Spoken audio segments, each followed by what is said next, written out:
Sveiki, šobrīd atrodamies Parīzē kopā ar apmēram 150 cilvēkiem kāpjam iekšā šajā vilcienā, lai dotos ceļā uz Barcelonu, kurā mēs aizvadīsim ļoti īpašu pasākumu, kurā mēs runāsim par klimata pārmaiņām, lai salabotu mūsu nākotni. Aiziet!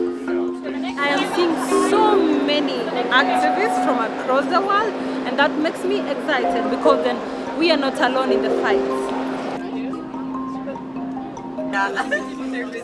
We should definitely show some compassion if we get the chance also, I think. Because of that, people aren't directly saying they're moving to France, Germany, Italy, England. What you had this morning from the limited We wanted to be on a train because, we want to move from point A to point B, which means like we want the world and things to change, and so the train is a perfect example of that. Also, this train is kind of cool because it allows you to cross Europe in the same train, so that's easy to take the train. I believe that one of the best and most powerful things we can do as in our organisation, in our movements and groups is to build relationships and spend time with other change makers, activists and advocates. There's many of us fighting this fight, and there's many more of us than the big polluters, and we can hold them accountable. We do have the power if we work together and collaboratively. Train can be a bold decision to have workshops in, but it's working well. It's very interactive in a way that people get to interact with each other. There are different activists here from different parts of the world. I come from Kenya, from the Maasai community. That's why I have this beautiful beadwork. Back at home, we engage in climate education, and we try to find simple ways to educate the public, children, youths, and leaders in a way that they can understand, and also through experiences that we face.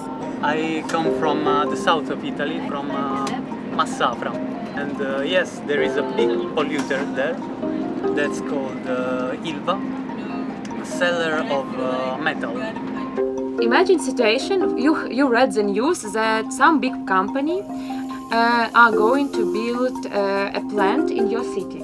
It is a woodworking plant which are going to proceed a lot of trees, but you don't know the numbers, you just know the rumors that they are going to proceed huge amount of the cut it in your country, 1/3 part of the all wood.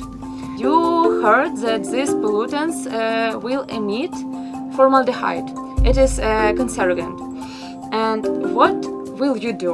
So go to local news and put pressure on the company, and got involved in local politics and asked what kind of legislation we can still change. It can feel really isolating and scary sometimes, looking at governments and people not really doing what they should, and it can feel like no one cares, but there are so many people that care. That's what I would want to tell young people, you are not alone.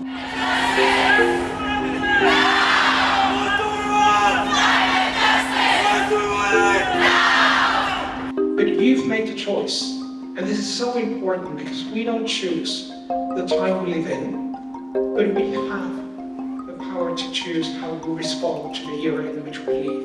And you've chosen to be actively engaging in fixing the problem, fixing the future for us, but for the generations to come.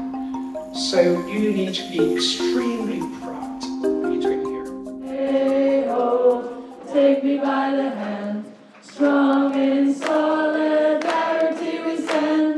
Fight for climate justice, fight for climate justice. One more, hey ho, take me by the hand. Finding a way how I could have a sense of power.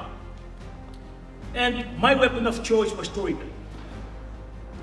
Storytelling to educate people about the injustice that's happening in West Papua, exposing these big polluters, how they get away with such an injustice.